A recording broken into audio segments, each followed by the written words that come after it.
Hello and welcome to a Football Friday, but not just any ordinary Football Friday, a playoff Football Friday, live right here on the early line on SportsGrid and all across the SportsGrid network. That includes sportsgrid.com/watch, where you can find your favorite destination to consume everything all across the grid. He is Donnie Rightside.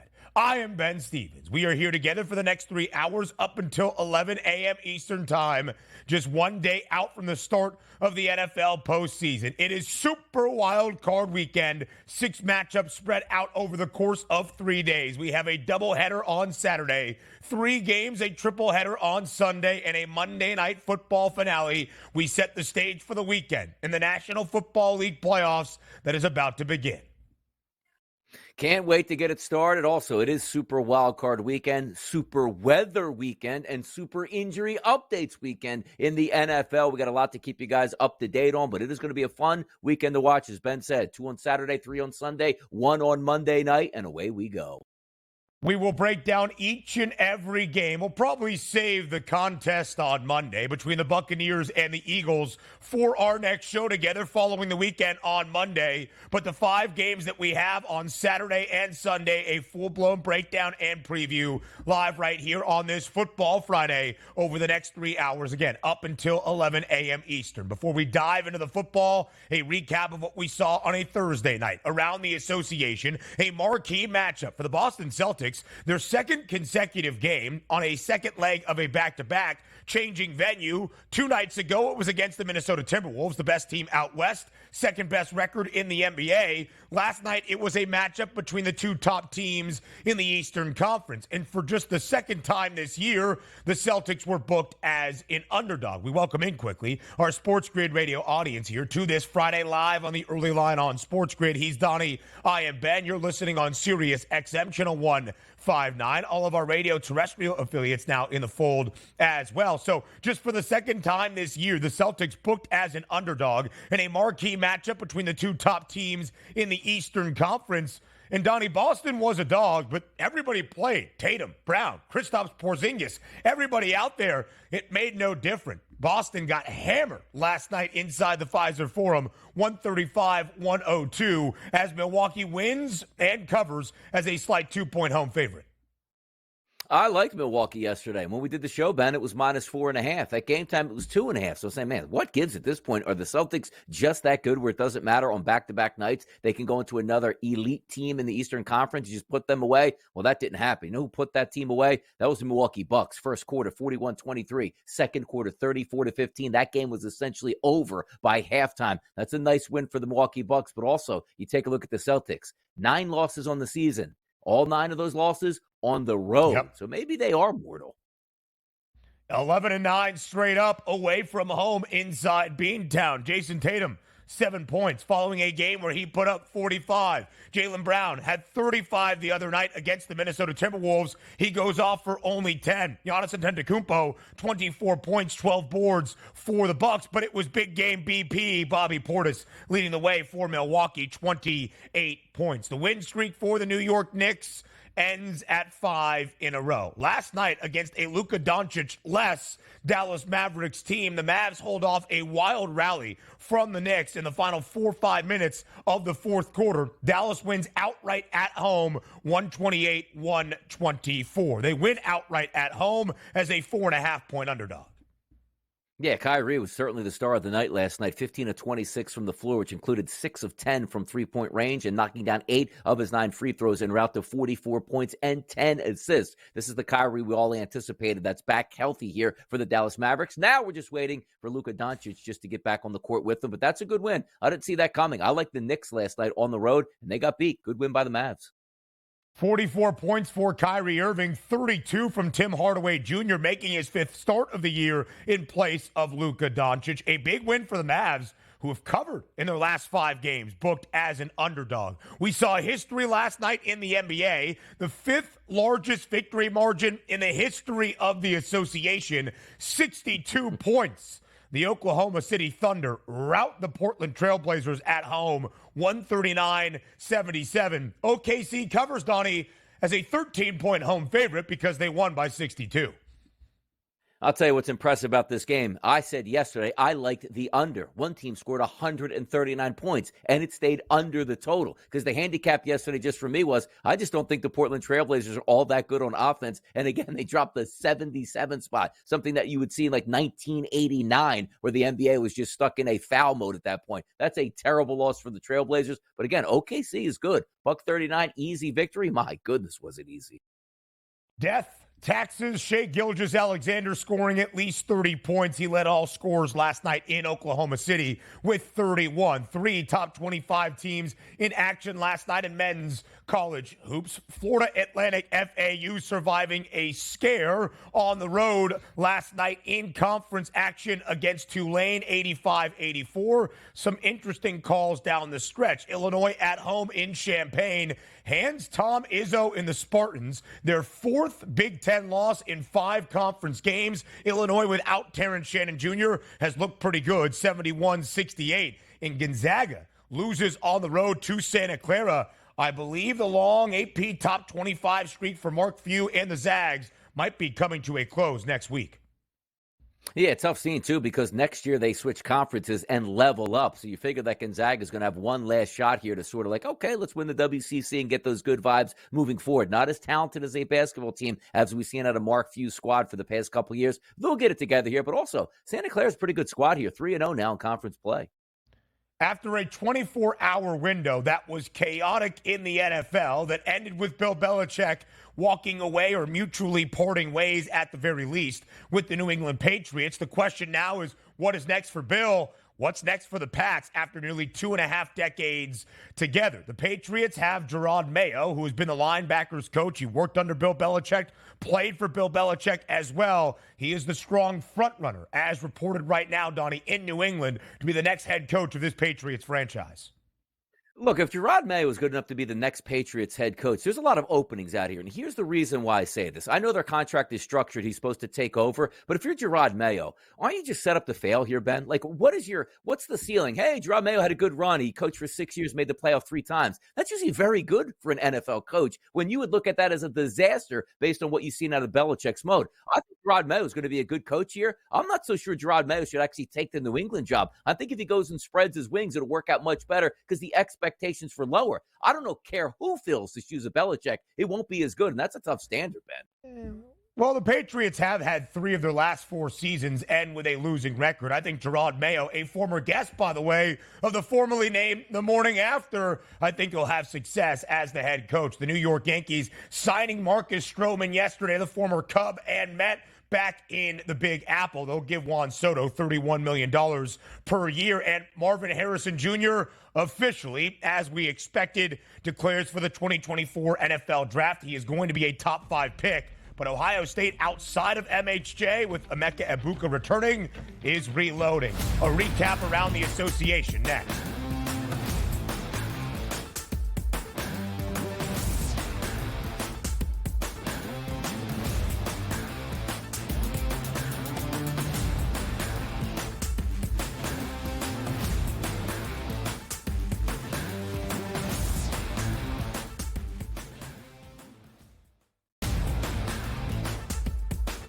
Sat down with Nick Saban for a lengthy interview. You have spoken to Nick Saban multiple times throughout his career. How surprised were you? I mean, he's not going anywhere, I don't believe. And at the end of the day, very surprised. Athletic department surprised. Talked to a few people, Alabama folks, late last night, early this morning. Very surprised. Didn't see it coming. The Early Line. Only on SportsGrid. Quarterback at quarterback. We're going to lay some juice. We're going to have some dog prices. And we're going to go right in the middle. Because I don't know what they're doing. To me, they're in a complete rebuild, Kev. Go run, run, run. That's where overbackers on this 51.5 shot. So right now, he's a little bit more over money, but it's hovering right around. The winner of this game will be the division I favorite. don't care if they win because all we care about is the money, baby, the money. Pro Football Today. It's smarter to be on SportsGrid. The Bostonian versus the Book. The White said we're getting the Stanley Cups, and now they got Stanley Cups in West Virginia. Yep. They're doing $300 million gross a year in sales. Listen, man, we don't need that much, man. They're crushing I'll take it. a little piece. of the Stanley Cup. I would drink from the Stanley Cup every day. I'll have inscribed on there. We'll get our BVB inscribed. Yeah. Stanley Cups. The Bostonian versus the Book. That tells you how good this league is. Jeff, your mind. Big 12. Who's the team to beat? Well, it's always Kansas. I don't care who comes in the league. And I love Kelvin Sampson, what he's done at Houston. I don't care. So Marquette, to me, is the best backcourt in the country. Tyler Kolek's the best point guard. Cam Jones is an elite scorer who just plays with such a good pace, and he's so smart. Betting above the rim, only on SportsGrid. What did you think when you saw Lawrence on 3rd and 4th down, those two plays? When you have a meltdown like the Jaguars have, the clear favorite coming into the season, we all know that, and they choke like they did, and they have this fall like they did, people are going to question what's wrong with Trevor Lawrence. He had a regression. It's not a major one, but he was not as good as last season. What's happened to the play calling? Pharrell Coast to Coast, only on SportsGrid. Yay, congratulations, but the game was over at that point, so another one of those terrible beats. If you had 3.5, 4, even 4.5, this was a 10-point game until the final closing seconds. In-game live, prime time, only on SportsGrid. SportsGrid, the only streaming sports betting network. Tips, info, and insights to up your IQ. It's smarter to be on SportsGrid.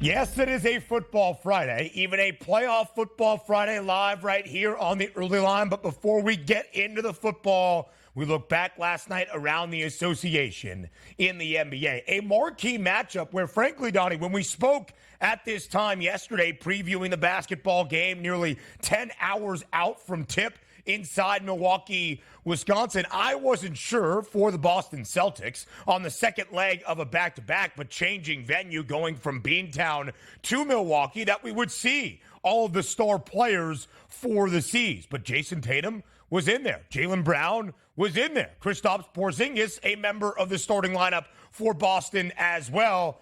Didn't really make much of a difference. The Celtics still close as a slight road underdog for the second time this year, booked as a dog. And Milwaukee routs them, winning by 32 points, 135 in that basketball game for Milwaukee, 102, 33 points. Some bad math on my end. But a 33-point victory for the Milwaukee Bucks in a marquee matchup last night inside the Pfizer Forum. I guess they say, Ben, it doesn't matter if you lose by 1 or by 40. It's still a loss in your book. But to be down close to 40 points at the break for the Boston Celtics was certainly odd there. Coming off a nice win at home against the Minnesota Timberwolves, flying out to Milwaukee. And again, the one thing that's interesting sometimes is if it was all this easy, Ben, right, we'd all just be, 75% winners in the NBA. But it's a tricky sport to try to gauge because you thought Milwaukee would give their best performance. That line, as we talked about it yesterday on the show, Ben, handicapping it was 4.5. And I said, no, I still like Milwaukee here. But as the day went on and that spread started to drop, I was like, what gives here? The Bucks are on a break here. It looks like they're going full gas on offense. The Celtics, who, yes, are a very good ball club, but they just played last night and they're on the road and Milwaukee is home. Why is this line dropping? If anything, it probably should have went the other direction from 4.5 to 5 to 5.5 in favor of the Milwaukee Bucks. But my goodness, did the Bucks come out strong and certainly make a point to say, look, even though we have been playing our best basketball, we're here to beat you down. And that's a big-time win for the Milwaukee Bucks. Now, also, as you see the Celtics starting lineup, 16 minutes, 21, 19, 18, and 18. Yeah, they basically took a bye day here. Said, you know what? It just didn't work out for us, Ben. We'll sit the second half out. But the Bucks were the strong team here. They needed that performance at home, and they got it.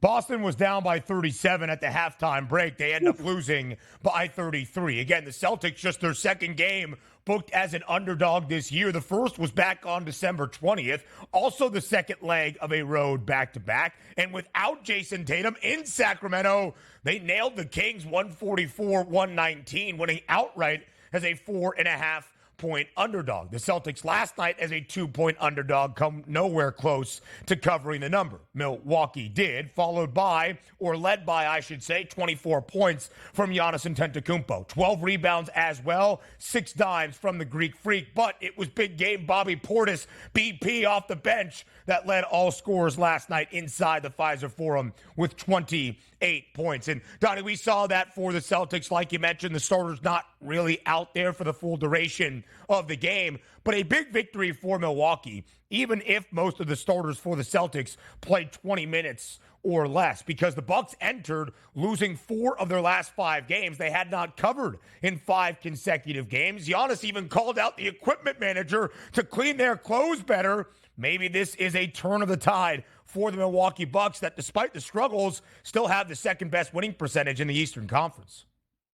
Yeah, and by the way, if you're like handicapping that game, it stayed under the total with a team getting 135 points. But also, if you were just saying, you know what, let me just bet the superstars to the over. Tatum under, Porzingis under, Holiday under, even White, who thought might be a bonus player here in this game, who might play the second half, 18 minutes, only 2 points there, and Brown only had 10. You flip it over even to the team that had 135 and won easily. Giannis didn't hit his points prop at 24. Certainly, you're taking a look at Dame Lillard's 21. That probably didn't hit that points prop either. So a tough night all around if you just superstar hunting and or look for a good game here. That was a blowout right away. But these are some of the tickets that you see from the FanDuel Sportsbook that they'll retweet. Like, hey, this guy had $10 on this game and ended up winning, $300 because that Peyton Pritchard altered all the way up to over 20 points here. So in the eye of the beholder, there would be the value there. But my goodness, last night, I can't imagine too many people made money on this game unless you just bet the Milwaukee Bucks outright.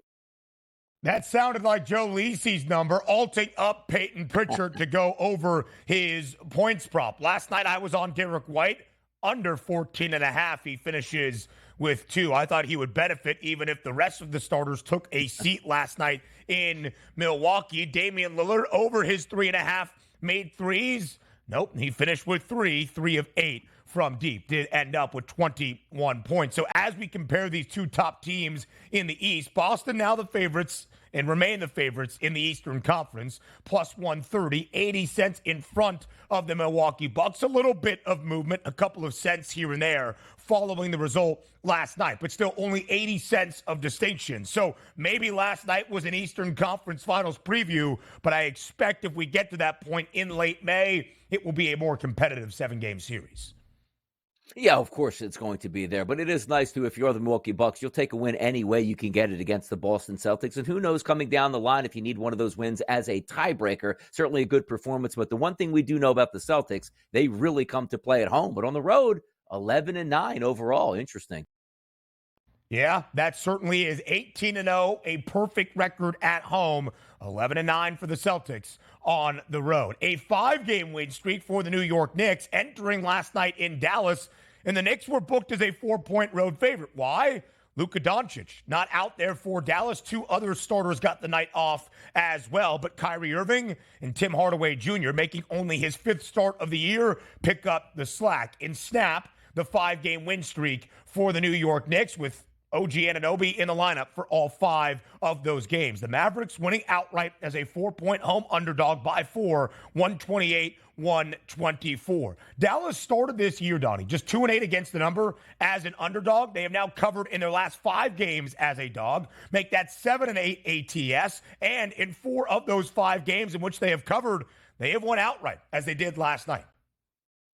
Yeah, if you would have told me the New York Knicks were going to go on the road last night and get 32 out of Julius Randle and 30 points out of Jalen Brunson, I'd say, yeah, it's exactly what we expected. An easy Knicks victory without Luka Doncic for the Dallas Mavericks. But you need other guys to step up, which include your other superstar on the team, which was obviously Kyrie Irving with 44 points last night. But you still got 32 out of Tim Hardaway Jr. Tremendous guys stepping up in the moment. I didn't see this coming. As I said, I thought the Knicks would win this game, and they did get great performances out of their superstar players and still lost. Case in point, it's hard to win on the road, Ben. It really is. It certainly is. 32 points for Randall, 30-8. Jalen Brunson has really picked it up in terms of the facilitation, but when Kyrie Irving scores 44 points and has 10 dimes of himself, and Tim Hardaway Jr. 32 points for Dallas, it's pretty difficult to win that basketball game. The Knicks had covered in all 5 of their consecutive wins, 3 as the favored side, all 5 of those games under. Last night they don't win, they don't cover, and the game goes over the total as well. The New York Knicks, though, still 13-7 against the spread as the favored side this year. A little bit of change last night in a marquee matchup in downtown Los Angeles. All the stars on display. LeBron James and Anthony Davis for the LA Lakers. The big three all out there for the Phoenix Suns. Kevin Durant, Bradley Beal, and Devin Booker. And at the end, by the time we got the tip late night in LA, it was the Suns closing as a slight 1-point road favorite, minus 112 on that money line. And Phoenix takes advantage, 127-109, winning by 18 behind 37 points from Bradley Beal and 31 from Devin Booker. I thought Anthony Davis would have a big night. Yeah, he scored 13 points in that game. Oh, LeBron must have rescued him. Yeah, he scored 10 points. Just take a look, Ben, at the plus minuses between the two starting lineups last night for Phoenix. Plus 15, plus 29, plus 25, plus 32, plus 20. Flip it over to the Lakers. Minus 24, minus 30, minus 25, minus 5, and minus 23. My goodness, man. This is what we expected when the superstars show up, because all three of them are supposed to lead at one time or another. Hey, Bradley Beal, welcome to 2023-2024 NBA season. Maybe the Suns do have something after all with the big three. 32 minutes for AD, only 13 points. Since winning the first ever NBA Cup in the first ever in-season tournament, the Lakers have dropped 10 of their last 14 games. They're struggling right now. Now it's a Football Friday, a preview of the postseason. Up next.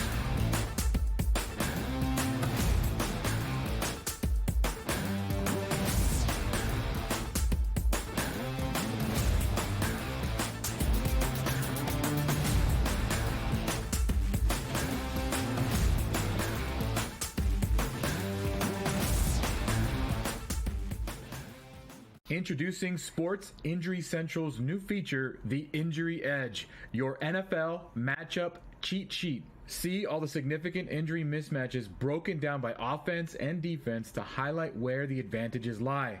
All for only $2.99 a week. How can you even consider making a bet or setting your fantasy lineup without knowing the injury mismatches? Go to sixscore.com today and get this week's Injury Edge.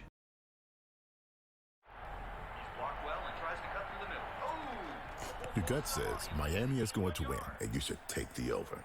Your gut also said your NFT selfies would only go up in value. They didn't. But your head is on SportsGrid and knows the QB is in concussion protocol. The backup has a 45 QBR against the zone coverage. The New York D has the most sacks in the league. So yeah, trust your head. It's smarter to be on SportsGrid. The Bostonian versus the Book. The wife said we're getting the Stanley Cups, and now they got Stanley Cups in West Virginia. Yep. They're doing $300 million gross a year in sales. Listen, man, we don't need that much, man. They're crushing I'll take it. a little piece of the Stanley Cup. I would drink from the Stanley Cup every day. I'll have inscribed on there. BV. We'll get our BVB inscribed. Yeah. Stanley Cups. The Bostonian versus the Book. San Francisco minus 120 to win the NFC Championship. It's the Cowboys with the second best number. The Eagles at 7-1. What the hell's the difference between the 6 and the 7 seed? I need my guys healthy here to make a playoff push. They took the bye week and still won the football game. You want to talk about two franchises going in the wrong direction? The Eagles, ridiculous what they did this week. The early line, only on SportsGrid. SportsGrid, your 24/7 sports wagering network. Fantasy sports today. They were saying there's no way he could not possibly do this. He won't hold out. Pro League Soccer, powered by scoring Marca. teams in the league. They have 80 goals so far. Pro Football Today. You got to give the coaching advantage to McVay over Campbell, even though they're at home. I mean, come on. But I think there's some interesting props in this game, but I would be cautious laying this number here with the Houston Texans. In-game live all access. In the NFC in terms of these wild cards and in terms of the playoff picture. In-game live, prime time. Rich, I don't know, man. This has just been one of those games that doesn't make a lick of sense. In-game live, overtime. You want to give the over 3-1 on a pretty good team. It's hard not to take some flyers. Football full circle. Well, NFL officials stink. They always will stink, and they'll always ruin the game. Yeah, that's just part of what it is. It's smarter to be on SportsGrid.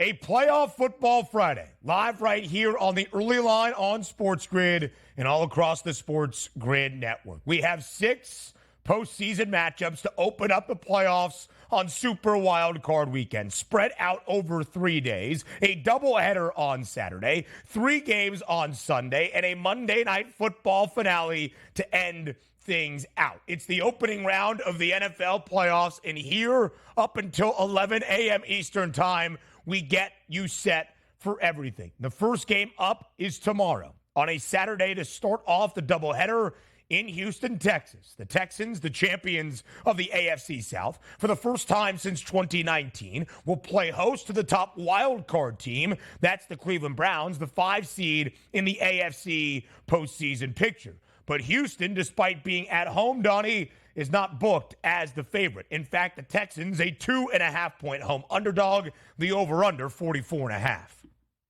Yeah, I don't think they should be the favorite, to be honest. I think Cleveland actually is the better football team heading into this, even though Houston did win their division and they're the home team. And it's hard to win on the road, as we say just about in every sport, particularly in the playoffs. That's going to be a great home field advantage for the Houston Texans this weekend. That dome is going to certainly be rocking. They'll be excited about their young football team, where you didn't have a lot of, feelings back in September, like, well, I guess we could have a decent year. Let's just see where our quarterback goes. He surpassed everybody's wild expectations, and so did DeMeco Ryans and this football team. But I do agree with the FanDuel Sportsbook opening this line at 1.5, Ben, and now we sit here today at 2.5. Other outlets showing an even 2, and I think the line is about right. And also coming into this game, we did see this rematch, or this is going to be a rematch from just a few weeks ago. But obviously, it's hard to grade the rematch when your young superstar quarterback did not play there. But the one thing that did happen was Joe Flacco in an aerial assault with Amari Cooper. Those 2 guys will be back for this game in the Dome. And also, keep in mind, Amari Cooper banged up over the past couple weeks, Ben, with the heel injury, able to take that rest week last weekend and said he's healthy and ready to go for this game. So Joe Flacco should be bombs away to Amari Cooper. The total at 44.5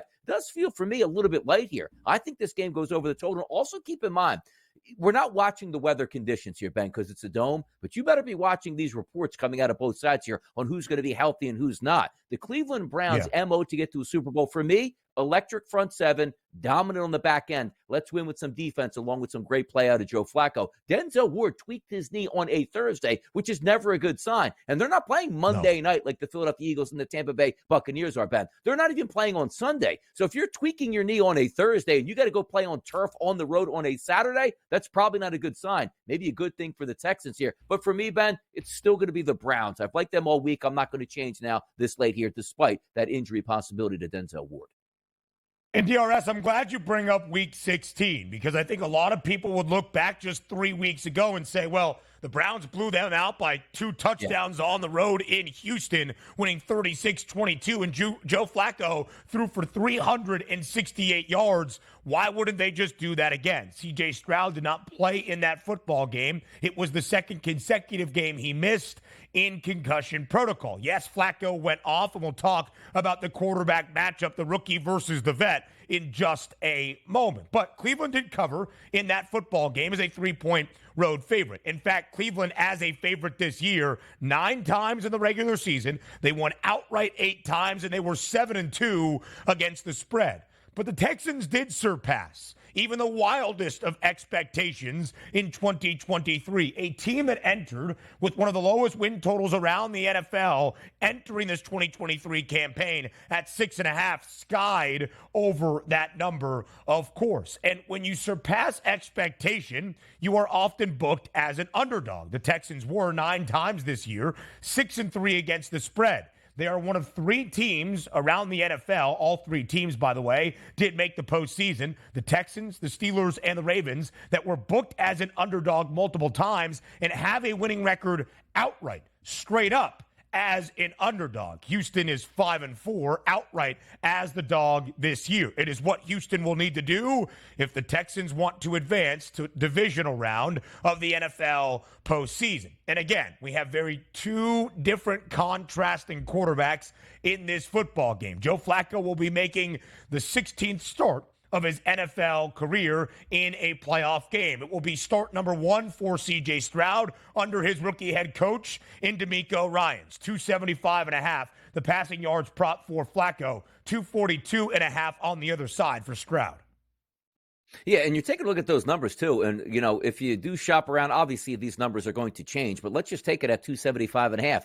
That's a big number for a road playoff game, Ben. Like, I don't care if you're Joe Flacco and you've seemingly been thrown for 300 yards every single week. Sometimes in the playoffs, ideologies change here from these head coaches where maybe you're not so aggressive to start. Maybe you're leaning into this football game because I doubt it's going to be one of those games where, hey, let's just start off on a track meet and have some fun here, as you talked about in that week 16 matchup overall. Is there a chance Joe Flacco gets over 275? Sure there is. But if I also think, Ben, the Cleveland Browns win this football game, you know who's probably going to be throwing more in the fourth quarter? That's C.J. Stroud. So you take a look at his price point there at 242.5. I think there's a better chance. Let's just say for 250. Let's use just 250. Even though, Don, you're getting a discount of 25 yards on Flacco. Just hear me out. If you had both of these guys at 250 this weekend, and if you think Cleveland is going to win, I'm actually feeling more confident in C.J. Stroud getting to the 250 because theoretically, he's going to have to throw his team to victory in this game. That's a really good defense. He said, well, Donnie, why would you go up against the better defense here? Why don't we just take it easy with Joe Flacco? It's not the same thing. If I'm putting a number on like pass attempts here for C.J. Stroud in this game,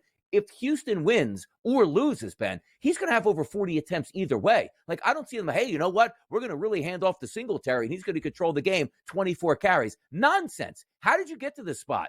You got here because C.J. Stroud is an elite passer. You're going to win. Why? Because C.J. Stroud's an elite passer here. So I'm more comfortable going over with C.J. Stroud's number than I am with Joe Flacco, even though Stroud is facing the better defense. It will be critical for Houston, by the way, up front along the O-line to keep their rookie QB upright. Cleveland, sixth most sacks this year in the regular season, 49 of them. As we look at Joe Flacco, in his final 4 starts of this regular season, did not start week 18 on the road in Cincy. He threw for at least 309 yards, including 368 week 16 in Houston against this very Texans team. He has thrown for multiple passing touchdowns in all 5 starts he has made for Cleveland, 3 or more passing touchdowns in 3 of the 5 starts as the Browns quarterback, but also an interception in all 5 games. 13 touchdowns to 8 INTs in the 5 starts he has made in Cleveland. Minus 148 for Flacco to throw an INT. I feel like that's a pretty good bet because Joe Flacco, at this stage of his career, the 38-year-old veteran, is a little bit of a gunslinger. He expands Kevin Stefanski's offense. We'll talk about the Browns and how they reached this point in just a moment. But first, this is nothing new for Joe Flacco. You see that 7 road playoff wins, tied for the most ever in NFL history by a quarterback. And Donnie, although he is the 4th QB Cleveland has had to utilize this year after Deshaun Watson was out for the remainder of the season, it didn't work with the rookie quarterback Dorian Thompson-Robinson or the veteran backup in P.J. Walker. To turn to Joe Flacco, at least you have a guy that is not shaken under center, making a road playoff start to begin the postseason. And by the way, if you go back to Joe Flacco's season, he won the Super Bowl with the Baltimore Ravens. I believe it was 2012. Just looked at the statistics here, Ben. How about this? 11 touchdowns, yet no interceptions all the way through. One of the single best playoff runs you will ever see out of a player. So Joe Flacco, obviously cool as ice heading into this. Yes, it's on the road. Yes, it will be loud. He's not going to be rattled. One prop bet I haven't bet yet in this environment, Ben, is I do like something for Joe Flacco here, and I think it's cheap, as you just alluded to here. The passing game has been working unbelievably well. Javen Njoku back in the fold where we knew he was an elite tight end, just couldn't get him the football. Now you're seeing how good of an athlete he is where you could throw a pass 25 yards downfield on a rope. He's going to catch it, run, and make a play. Joe Flacco at the FanDuel Sportsbook to throw over 1.5 touchdown passes, only minus 102. Like, are the Cleveland Browns really going to win by handing off the football to Jerome Ford inside the 10? Or do we think we're going to get some splash plays here out of Joe Flacco? I like that over 1.5. It's like I said, if I'm looking for passing yards, it's actually C.J. Stroud. Touchdown passes, I love that Flacco number, and it's cheap. Donnie, you mentioned the total earlier on, over under 44.5. This will be just the 4th game. It will be game number 18, but just the 4th game for Cleveland this year that features a total in the 40s. And despite that, the Browns had the highest over percentage around the NFL, tied for that highest over percentage, going over an 11 of 17 regular season games. Houston under in 6 of their final 8. Again, plenty more playoff previews coming your way. But Donnie, in the final minute and a half of this segment, some breaking news. A name we discussed just about 20 minutes ago as a potential candidate to replace Bill Belichick in New England has officially been hired. The Patriots named Gerard Mayo their next head coach. After 24 years with Bill Belichick at the helm, Gerard Mayo is now the new head coach in New England.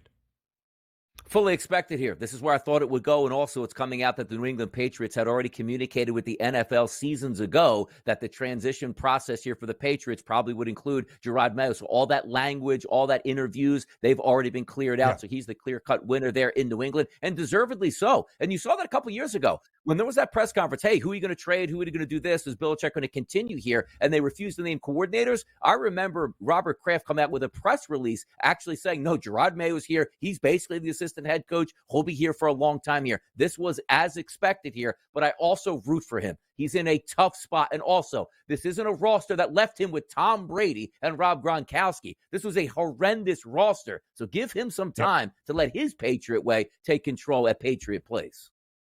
Gerard Mayo, a Super Bowl champion with the New England Patriots, the NFL Defensive Rookie of the Year with the Pats. He played 8 NFL seasons, all in Foxborough, has been the linebackers coach under Bill Belichick since the start of 2019. Now he gets his shot as the head man. I love the hire, not just because Gerard Mayo was a former guest of this very Sports Grid network. More playoff previews coming your way up next.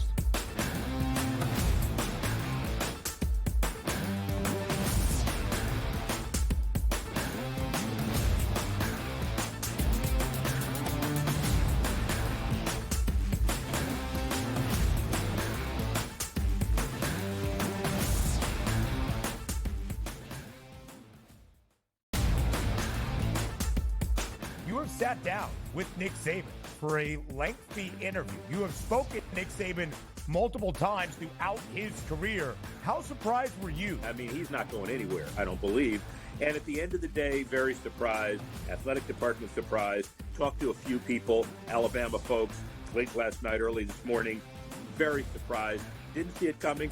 The Early Line. Only on SportsGrid.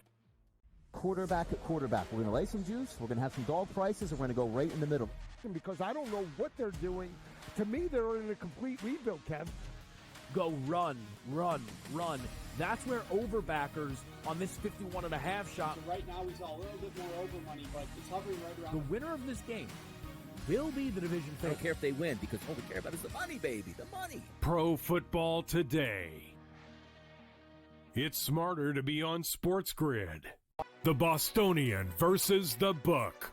The wife said we're getting the Stanley Cups, and now they got Stanley Cups in West Virginia. Yep. They're doing $300 million gross a year in sales. Listen, man, we don't need that much, man. They're crushing I'll take it. a little piece of the Stanley Cup. I would drink from the Stanley Cup every day. I'll have inscribed on there. We'll get our BVB inscribed. Yeah. Stanley Cups. The Bostonian versus the Book. That tells you how good this league is. Jeff, you're mine. Big 12. Who's the team to beat? Well, it's always Kansas. I don't care who comes in the league. And I love Kelvin Sampson, what he's done at Houston. I don't care. So Marquette, to me, is the best backcourt in the country. Tyler Kolek's the best point guard. Cam Jones is an elite scorer who just plays with such a good pace, and he's so smart. Betting above the rim. Only on SportsGrid.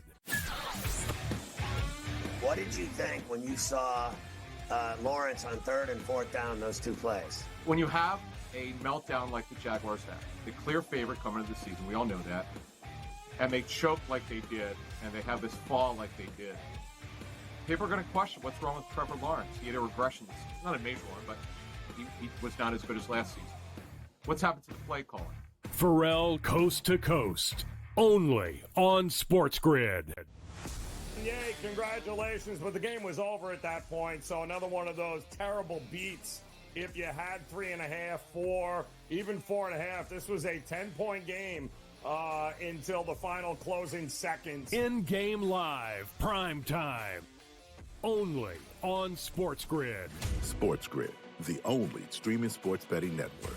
Tips, info, and insights to up your IQ. It's smarter to be on SportsGrid.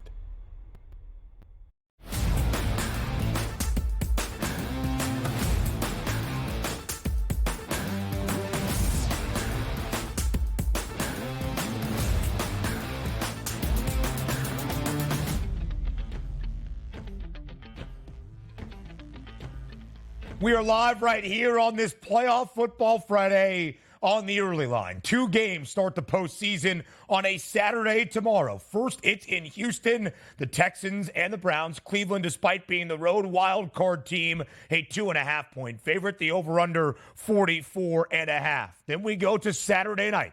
The nightcap of the doubleheader tomorrow inside Arrowhead Stadium. Break out the parka. Make sure you have the hand warmers, whatever you will need, because it is going to be cold. And I don't mean cold like, it's below 30 degrees. I mean cold like freezing and frostbite warnings around the greater Kansas City, Missouri area. Donnie, the latest weather reports show an air temperature, not real feel, not wind chill, air temperature that approaches negative degrees by the time we reach kick tomorrow night inside Arrowhead around 8:15 p.m. Eastern time, which means the wind chill is going to look like negative 20 or negative 25. They say if your skin is exposed to that type of cold for more than 10 to 15 minutes, frostbite is a virtual guarantee. What do you expect in the weather tonight inside Arrowhead? By the way, it's very interesting to me. Now, hear me out on this, because, Ben, you'll be at home. I'll be at home. I want to watch this football game because it's elements that we're not used to here. But if I do put my NFL thinking cap on, and look, I'm an old school football guy. As I just prefaced, I would love to watch this. But sometimes you have to think about the fans that go out there. Because if you say, well, how are the players going to feel? Well, Ben, the players are in the locker room. The players have heaters on the sideline. The players have coats, and, if they want to get warm, and they will at halftime. Think about the fans here. This is a playoff game in Kansas City, one of the best fan bases across the NFL. When is this game going to be played? An 8 o'clock kickoff. You know what fans do, Ben. They show up early, 10 a.m., 11 a.m., 12 o'clock in the afternoon to drink beers and barbecue, and they'll still do that here. Don't get me wrong. But then you're going into the stadium, and 99% of those fans, Ben, are not able to go into like a club box lounge and heat up at the half. So they'll be exposed to the elements for 7, 8, 9, and 10 hours. And you say, watch. The new millennials, they're not used to what we used to do in the back. Yeah, you know what's good for the NFL here? When 4 or 5 people sue the NFL for saying I came to that game and got frostbite on my fingertips or on my face. Oh, well, that's your fault if you go here. It is a bad look. Now, having said that, getting that out of the way, it's really going to impact this football game. It is, because my weather update just updated this morning. Real feel kickoff without, again, the wind, -3. That's at 8 o'clock. At 11 o'clock, -6. That's not the wind chill temperatures. That's just the real feel. Now, if we're throwing in the wind, Ben, which was showing up for me this weekend between 8 to 10 miles an hour, the latest updates, 14.5 to 15 miles an hour. That's sustained wind. That's not a gust here and there, which means gusts will probably 20 to 25 degrees, or 20 to 25 miles an hour. Also, in 2016, the Kansas City Chiefs, man, installed a heating system under the field, which is fantastic. But that heating system is built for, Ben, 30 degrees, 25 degrees, 20 degrees. That's not built for -25-degree wind chills here. That field is still going to freeze over whether or not. Now, granted, they are going to have that field tarped up for as long as possible to keep it good. But the minute it gets out there, you might look at an ice skating rink type conditions here in this environment. We haven't seen this in years and years and years. So gameplay itself,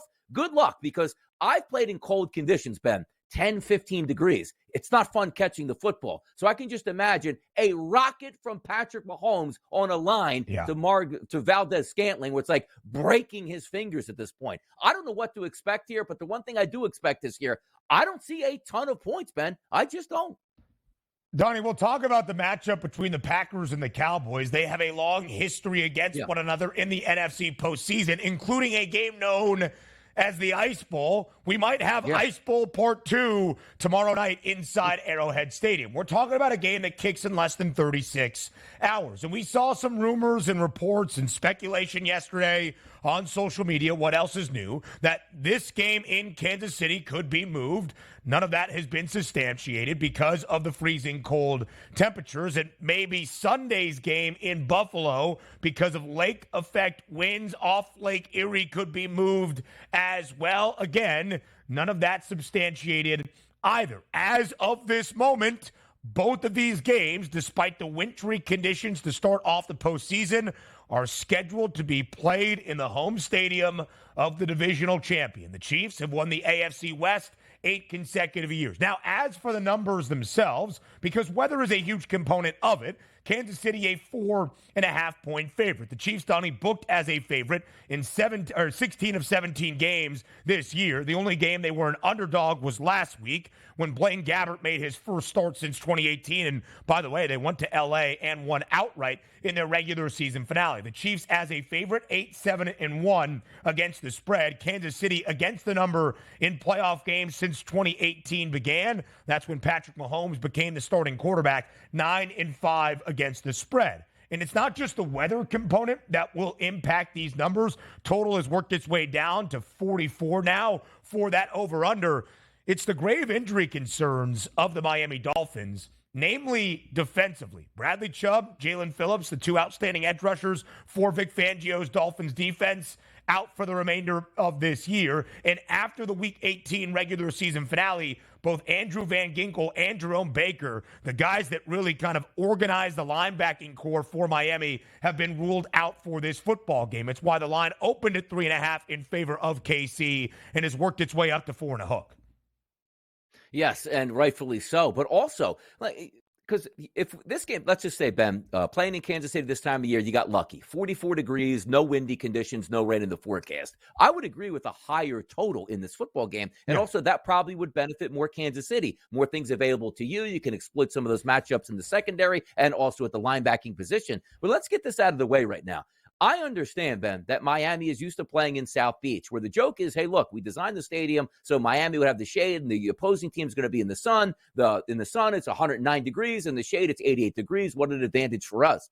Ben, there's no advantage in this cold weather in this game. Because if you're saying, like, well, Miami's used to nobody is used to playing at minus 20-degree temperatures. Absolutely nobody. So the people that are out there that are thinking, like, Kansas City likes this and is going to love it, ask the players for Kansas City, like, oh, man, it's going to be awesome out there. It's going to be so freezing cold. No, that plays into it when it's like 30 degrees and 20 degrees and 15 degrees. Like, hey, look, we practiced in this last week. Do you think the Chiefs are outdoors practicing today or yesterday in minus 20-degree temperatures, which it is freezing right now already in Kansas City? No. So I look at this game and say, I don't know why the spread's going higher, because the advantage is not Kansas City. Nobody has the advantage. And if you are banged up at wide receiver with Tyreek Hill with an ankle, with Waddle, who we don't know if is going to play in this game, isn't it going to be centered more on who's just going to be able to muddle, huddle, and run the football, and who has the more explosive running game if Mostert comes back and Devon Achane? I like the points in this game. And also, again, I don't understand why there's a 44 total posted in here. I don't think people realize how cold and windy it's going to be, where also the kicking game comes into peril. I understand they use a kicking ball, Ben. They try to keep warm. But okay, 15 mile an hour of wind in freezing cold temperatures. Good luck with a 51-yard field goal that you can usually make in your sleep here for these field goal kickers. That's not happening on Saturday night. I can't wait to watch it play out, but I don't agree with the line going higher, and I don't agree with the total staying around the mid-40s. Completely agree, Donnie, with where that stands. And we'll talk about the wind in just a moment. I will mention no rushing props out for Miami in terms of their backfield. Devon Achane or Raheem Mostert. Tua Tagovailoa does have a rushing yards prop of 5.5. Earlier in the week, we talked about how freezing cold it was going to be. And oh, by the way, it's not like Patrick Mahomes, the native of Tyler, Texas, is like, give me frostbite. I'm still slinging the football around on Saturday night. But you did say earlier in the week, the wind forecast was 8 to 10 miles per hour. Football players, coaches, staff alike will tell you that it's not rain or really snow unless it's consistent snow. It's wind that affects the passing attack more than any other weather element for a football game. Freezing cold temperatures when you don't even want to be outside for more than 5 minutes is a different story. But now with the wind expected to be up tomorrow night in Arrowhead, I would not be surprised if we see these quarterback props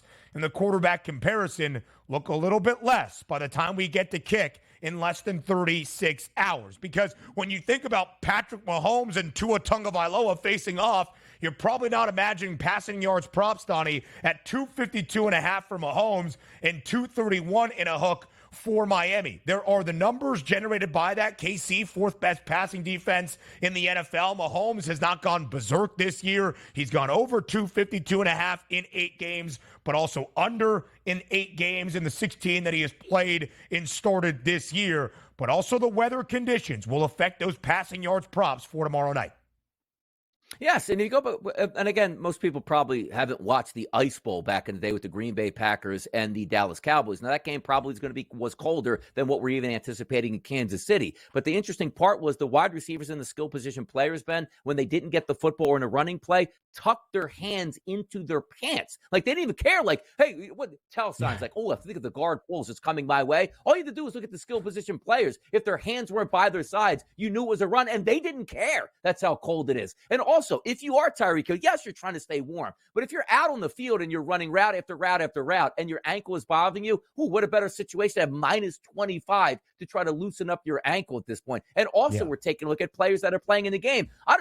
Most people haven't even been outside in cold weather like this. Imagine a running back, Ben, running up the middle and taking a helmet to the hand in that cold weather. It's not going to respond for the rest of the game. So if I'm just looking optimistically here, I do like some props, but if you're looking at a normal passing game for a while, 252, Mahomes already had a down season as 252 on a regular day seems high here. I just don't see an aerial attack in this game because I think both teams will keep the football on the ground. They will make plays when they need to, but if this cold is as real as we expect it to be and getting colder at the moment, I can't wait to see a kickoff on 8 o'clock on Saturday night, Ben.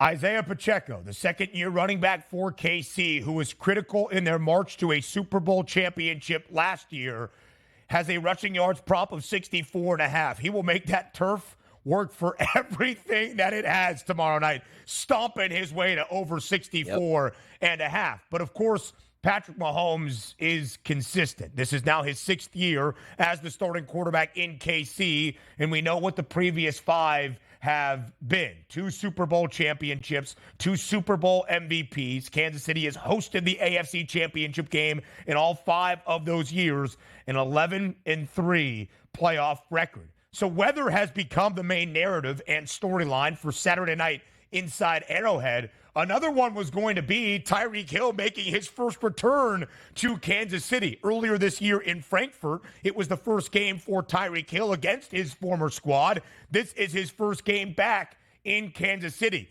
86.5 is his receiving yards prop. But again, Tua Tagovailoa's passing yards prop is 231.5. It might not be the aerial assault we would expect for Miami based on the weather tomorrow night.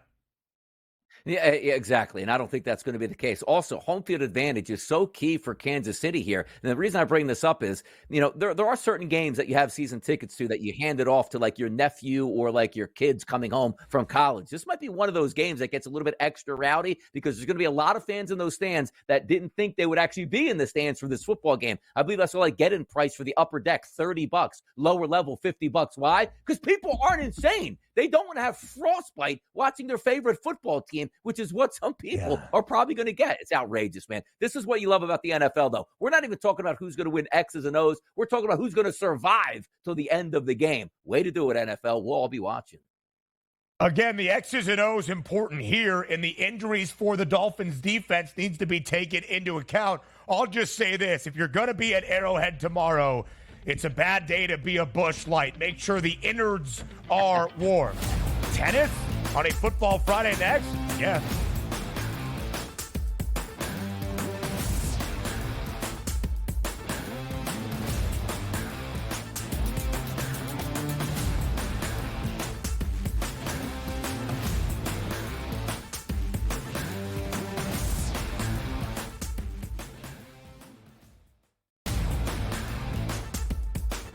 Sat down with Nick Saban for a lengthy interview. You have spoken to Nick Saban multiple times throughout his career. How surprised were you? I mean, he's not going anywhere, I don't believe. And at the end of the day, very surprised. Athletic department surprised. Talked to a few people, Alabama folks, late last night, early this morning. Very surprised. Didn't see it coming. The Early Line. Only on SportsGrid. Quarterback at quarterback. We're going to lay some juice. We're going to have some dog prices, and we're going to go right in the middle. Because I don't know what they're doing. To me, they're in a complete rebuild, Kev. Go run, run, run.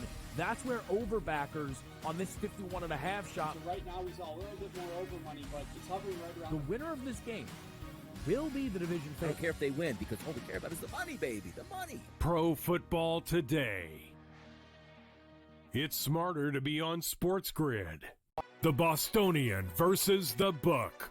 The wife said we're getting the Stanley Cups, and now they got Stanley Cups in West Virginia. Yep. They're doing $300 million gross a year in sales. Listen, man, we don't need that much, man. They're crushing I'll take it. a little piece of the Stanley Cup. I would drink from the Stanley Cup every day. I'll have inscribed on there. We'll get our BVB inscribed. Yeah. Stanley Cups. The Bostonian versus the book. That tells you how good this league is. Jeff, your mind. Big 12. Who's the team to beat? Well, it's always Kansas. I don't care who comes in the league. And I love Kelvin Sampson, what he's done at Houston. I don't care. So Marquette, to me, is the best backcourt in the country. Tyler Kolek's the best point guard. Cam Jones is an elite scorer who just plays with such a good pace, and he's so smart. Betting above the rim. Only on SportsGrid.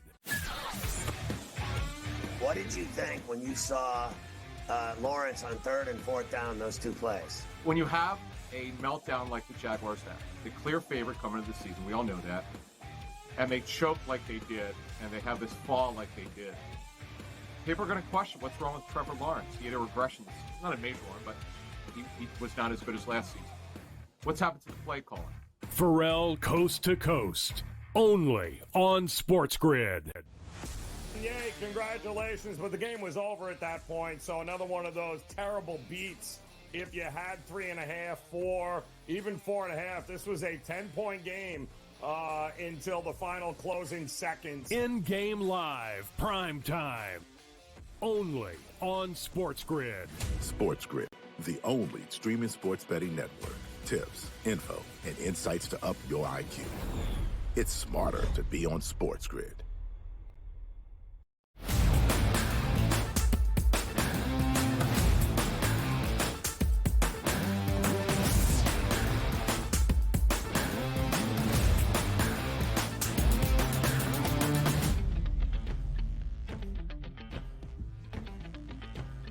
It's not just the playoffs starting this weekend. It's not just football on Sunday as we end out a Football Fridays opening hour live right here on the early line. The 2024 Australian Open Down Under begins on Sunday as well. The first Grand Slam on the tennis calendar this year in 2024. Anything you hear myself, Ben Stevens, or Donnie Rightside say when it comes to tennis here in this segment or probably beyond is really the notes and information from our producer behind the scenes, Joe Frizo. The stat, man, as we look at the outright title odds for the Aussie Open in 2024, Novak Djokovic, of course, 24 Grand Slams, the most ever in the Open era, either man or woman, in the history of tennis. He has won the Australian Open 10 times, including last year, even money favorite at plus 100. But Carlos Alcaraz got him in London at Wimbledon to keep the Grand Slam out of Djokovic's hands. He has the second best price at plus 350. On the women's side, world number 1, Iga Swiatek, is the favorite at plus 220. Aryna Sabalenka won this Grand Slam to start off 2022 at 2023, as Sabalenka is the defending champion. And Coco Gauff at 6-1 won the final Grand Slam, the 2023 U.S. Open of last season. Donnie, you got a pick? Yeah, I'll tell you, not a pick here, but if you're looking at Djokovic as the favorite here to win, followed by Alcaraz, who'd usually see right up there with him, Rafael Nadal, going to miss this tournament here due to injury. That's a shame because it's usually the big three here that you match up with. Even on the women's side, how about Naomi Osaka coming back here after a long layoff as well on the women's side of the bracket? So some interesting doings down south. Now, this is one of those tournaments that, plays in the middle of the night since it's Australia. So we'll see who wins, and we'll certainly keep you updated, I guess is the best update we can give you. There you go, Donnie. That's beautiful. Joe Frizo, by the way, his expert picks, Coco, not Corey, Coco Gauff at plus 600 and Carlos Alcaraz at plus 350. Give me Novak, though. Anytime you see a plus money price, even with even money on Djokovic, you take it. Hour 2 of a Football Friday starts in less than a minute.